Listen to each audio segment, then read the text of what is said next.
អរគុណសម្រាប់ការអញ្ជើញមកកាន់ផ្ទះនាងខ្ញុំអាដាសូមជម្រាបសួរចា Hi guys how are you today អាដា welcome back ថ្ងៃនេះនាងខ្ញុំសំណូមបងប្អូនមកធ្វើនៅញ៉ាំមីឬក៏បុកមីចាជាមួយនឹងសាច់ប៉ាតេនិងគ្រឿងសមុទ្រយ៉ាងឆ្ងាញ់ពិសេសណាចាប្រសិនបើបានញ៉ាំហើយប្រកាសជាចង់ញ៉ាំទៀតជាមិនខានទេចាជាពិសេសនោះគឺយើងធ្វើញ៉ាំជួបជុំគ្រួសារចាជាមួយនឹងវិធីធ្វើងាយហើយលឿនរហ័សទៀតផងណាបងប្អូនប្រសិនបើបងប្អូនចង់ដឹងច្បាស់អំពីវិធីធ្វើរបស់នាងខ្ញុំសូមអញ្ជើញមកទស្សនាជាមួយនាងខ្ញុំទាំងអស់គ្នាណាប៉ុន្តែកុំភ្លេចណាជួយ like ជួយ share និងជួយ subscribe channel នាងខ្ញុំផងបងប្អូននឹងបានទស្សនានៅមុខម្ហូបថ្មីប្លែកឆ្ងាញ់របស់នាងខ្ញុំជារៀងរាល់ថ្ងៃណាចាសម្រាប់គ្រឿងផ្សំរបស់នាងខ្ញុំថ្ងៃនេះគឺនាងខ្ញុំមានបង្គាបងប្អូនចំនួនកន្លះគីឡូក្រាមចាហើយក៏មានជាមួយនឹងមឹកកន្លះគីឡូក្រាមដូចគ្នាណាបងប្អូនបន្ទាប់មកគឺនាងខ្ញុំមានសាច់ប៉ាតេនេះគឺចំនួន3ខាំណា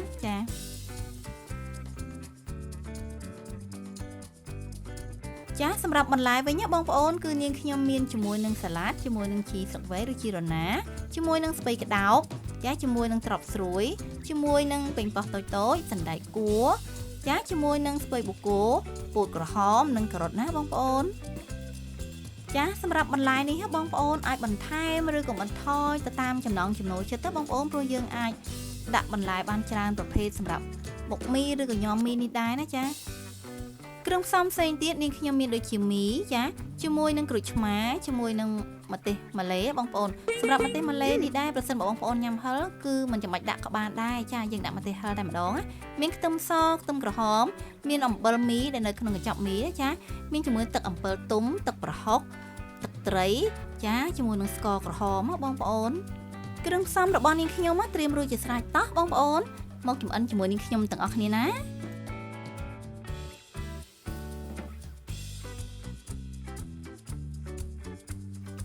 ឥឡូវនេះគឺនាងខ្ញុំចាប់ផ្ដើមរៀបចំបន្លែនិងលាងទឹកឲ្យស្អាតសិនណាបងប្អូន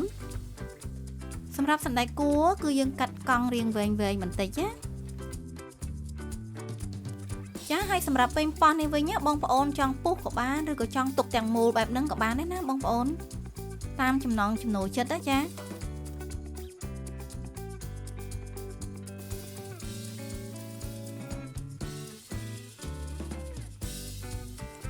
សម្រាប់ពោតវិញបងប្អូនគឺយើងអាចស្ងោរឬក៏ចំហុយឬក៏យើងទិញឆ្អិនស្រាប់មកតែម្ដងក៏បានដែរចាហើយយើងចិតយកតែផ្នែកសាច់នេះដើម្បីយកមកធ្វើញ៉ាំណា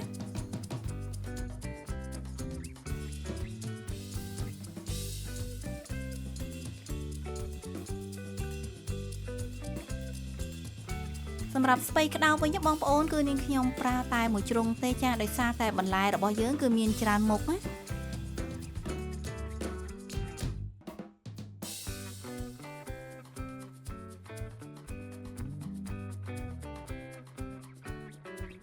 ចាសម្រាប់ត្រប់ស្រួយវិញបងប្អូនគឺយើងធ្វើការចិតជាចំណិតបែបនេះចាមិនស្ដាងពេកហើយក៏មិនក្រាស់ពេកដែរចាសម្រាប់ការ៉ុតវិញគឺយើងធ្វើការឈូសជាសរសៃបែបនេះណាបងប្អូនចាចុងក្រោយគឺជីរណាណាបងប្អូនដែលធ្វើឲ្យញ៉ាំរបស់យើងនឹងគឺមានក្លិនឈ្ងុយតែម្ដងណាចាសម្រាប់បង្គាវិញបងប្អូនគឺយើងធ្វើឲ្យស្អាតដោយហូបផ្នែកខ្មៅនៅលើខ្នងចេញហើយយើងធ្វើការបកសម្បកគ្រាន់តែថាការបកនេះតើបងប្អូនចង់បកសម្បកទាំងអស់ឬក៏យើងបកទុកផ្នែកកន្ទុយបន្តិចណាដើម្បីឲ្យស្អាតណាបងប្អូនចាអាស្រ័យលើការចូលចិត្តណា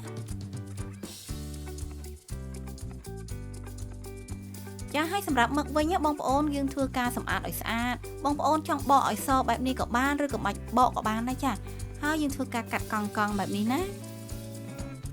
ចាសម្រាប់សាច់ប៉ាតេវិញបងប្អូនគឺនាងខ្ញុំធ្វើការកាត់ជាដុំរាងក្រាស់បន្តិចចាយើងធ្វើបែបនេះនៅពេលដែលញ៉ាំជាមួយញ៉ាំមីទៅគឺឆ្ងាញ់ណាបងប្អូនហើយរក្សានៅរសជាតិសាច់ប៉ាតេជាងដែលយើងហាន់ស្ដើងណា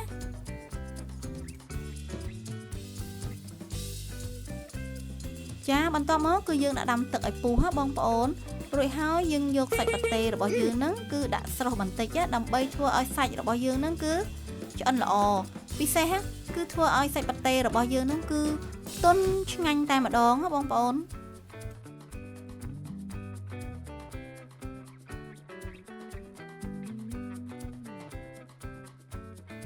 ចាបន្តមកទៀតគឺយើងយកសាច់គ្រឿងសមុទ្ររបស់យើងហ្នឹងគឺស្រុះឲ្យឆ្អិនដូចគ្នាណា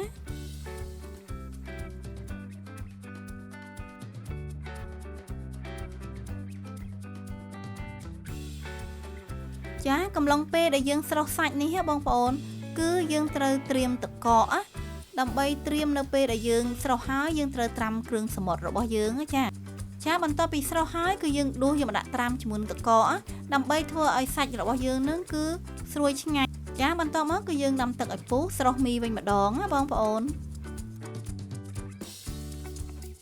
ចាសម្រាប់មីនេះដែរបងប្អូនគឺយើងធ្វើការស្រុះតែបន្តិចបានហើយគ្រាន់តែឲ្យទន់បន្តិចបានហើយគឺយើងអត់ត្រូវការឲ្យមីរបស់យើងនឹងរីកខ្លាំងពេកទេចា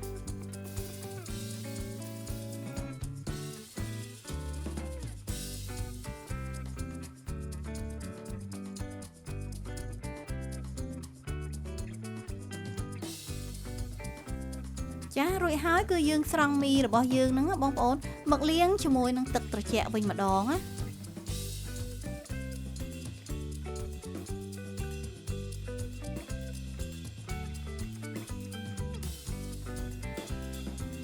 ចាយើងមកបុកគ្រឿងផ្សំវិញម្ដងមានម្ទេសក្រៀមចាយើងបុកឲ្យម៉ត់បន្តិចមកចាមានខ្ទឹមសខ្ទឹមក្រហមជាមួយនឹងម្ទេសម៉ាឡេដែរណាបងប្អូនចាដោយសារតែក្រុមគ្រួសាររបស់នាងខ្ញុំមិនសូវចេះញ៉ាំហឹរទើបខ្ញុំដាក់ម្ទេសម៉ាឡេដើម្បីយកពណ៌តែប្រសិនបើបងប្អូនញ៉ាំហឹរចាមិនបាច់ដាក់ម្ទេសម៉ាឡេក៏បានដែរគឺយើងដាក់ម្ទេសហឹរតែម្ដងកាន់តែច្រើនកាន់តែឆ្ងាញ់ណាបងប្អូនចាបន្ទាប់មកគឺបន្ថែមសណ្តែកគួរហើយយើងបុកឲ្យបែកសណ្តែកនឹងបន្តិចណាចាដោយបន្ថែមអំបិលមី1ស្លាបព្រាបាយបងប្អូនអំបិលនេះគឺនៅក្នុងកញ្ចប់មីតែម្ដងចាបន្ទាប់មកទឹកត្រី1ស្លាបព្រាបាយទឹកប្រហុកចា1ស្លាបព្រាបាយជាមួយនឹងទឹកអំពិលទុំ1ស្លាបព្រាបាយចាបន្ទាប់មកគឺស្ករក្រហមឬក៏ស្ករត្នោតនេះគឺ1ស្លាបព្រាបាយកន្លះណាបងប្អូនចាយើងប្រើស្ករត្នោតស្ករក្រហមនេះឈ្ងុយជាងស្ករសបងប្អូនហើយខាប់ជាងស្ករសចាយើងបុកច្របល់គ្រឿងផ្សំរបស់យើងនឹងឲ្យរលាយសព្វចូលគ្នាសិនណាបងប្អូនចាបន្ទាប់មកគឺច្របាច់ក្រូចឆ្មាបន្ថែមចំនួន1ផ្លែទៀតណាចារួចហើយបន្ថែមជាមួយនឹងត្រប់ស្រួយបងប្អូនជាមួយនឹងប៉េងប៉ោះចាបន្ថែមជាមួយនឹងក្រូចឆ្មាដែលយើងគិតជាចំណិតណាចារួចហើយយើងធ្វើការបុកបន្តិចហើយយើងច្របល់ដើម្បីឲ្យចូលជាតិគ្នាបានល្អចា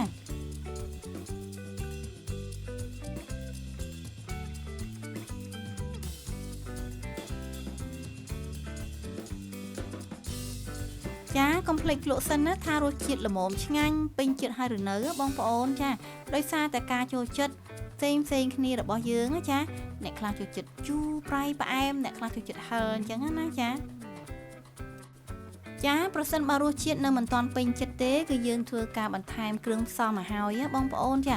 មុនពេលដែលយើងយកទៅញ៉ាំជាមួយនឹងមីជាមួយនឹងសាច់ចា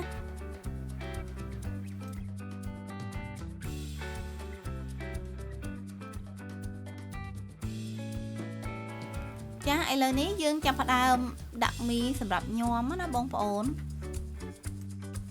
ចាបន្ថែមជាមួយនឹងគ្រឿងសមុទ្រចាជាមួយនឹងសាច់ប៉ាតេរបស់យើងចាបន្ទាប់មកគឺយើងដាក់គ្រឿងផ្សំដែលយើងបានបុកអំបញ្ញមិញនេះចូលបងប្អូនចាបើសិនបងប្អូនណាចង់ដាក់មីបុកជាមួយគ្រឿងផ្សំនៅក្នុងត្បាល់ក៏បានដែរបងប្អូនគឺដូចគ្នាទេចាបន្ទាប់មកគឺយើងចាប់ផ្ដើមច្របល់មីរបស់យើងនឹងឲ្យចូលជាតិជាមួយនឹងគ្រឿងផ្សំសិនណាបងប្អូន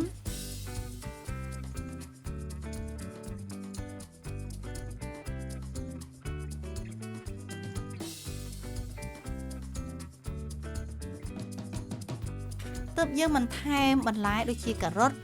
ចាជាមួយនឹងស្ពៃក្តោបជាមួយនឹងពោតហ្នឹងគឺយើងបន្ថែមចូលតាមក្រោយដើម្បីឲ្យបន្លែរបស់យើងនឹងគឺនៅស្រួយល្អ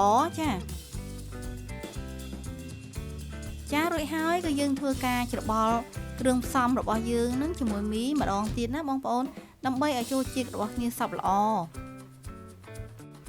ចាចុងក្រោយនោះគឺបន្ថែមជាមួយនឹងជីរណាដើម្បីធ្វើឲ្យញាំរបស់យើងហ្នឹងណាគឺមានក្លិនឈ្ងុយឆ្ងាញ់គួរឲ្យចង់ញ៉ាំមែនតើណាបងប្អូនចារួចហើយញាំមីឬបុកមីជាមួយនឹងសាច់ប៉ាតេនិងគ្រឿងសមុទ្រណាចា ពិតជាមានរសជាតិឆ្ងាញ់ខ្លាំងមែនចាហើយរត់តែពិសេសប្រសិនបើយើងបានញ៉ាំជួបជុំគ្រួសារទៀតណាបងប្អូនកុំភ្លេចណាថ្ងៃជប់សម្រាកកុំភ្លេចធ្វើញ៉ាំមីឬបុកមីញ៉ាំម្ដងណាចាប្រសិនបើមានចម្ងល់អ្វីបងប្អូនអាច comment នៅខាងក្រោមវីដេអូរបស់នាងខ្ញុំបានណាប្រសិនបើបងប្អូនណាពេញចិត្តនៅវីដេអូរបស់នាងខ្ញុំកុំភ្លេចជួយ like ជួយ share និងជួយ subscribe channel នាងខ្ញុំផងបងប្អូននឹងបានជួបជាមួយនឹងអាដាជួបជាមួយនឹងរបបអាហារនិងចំណេះដឹងផ្នែកសុខភាពទៀតផងជាចុងក្រោយនាងខ្ញុំក៏សូមអរគុណសម្រាប់ការចំណាយពេលវេលាដ៏មានតម្លៃក្នុងការទស្សនាវីដេអូរបស់នាងខ្ញុំណាជួបគ្នានៅវីដេអូក្រោយៗទៀតជម្រាបលាអរគុណ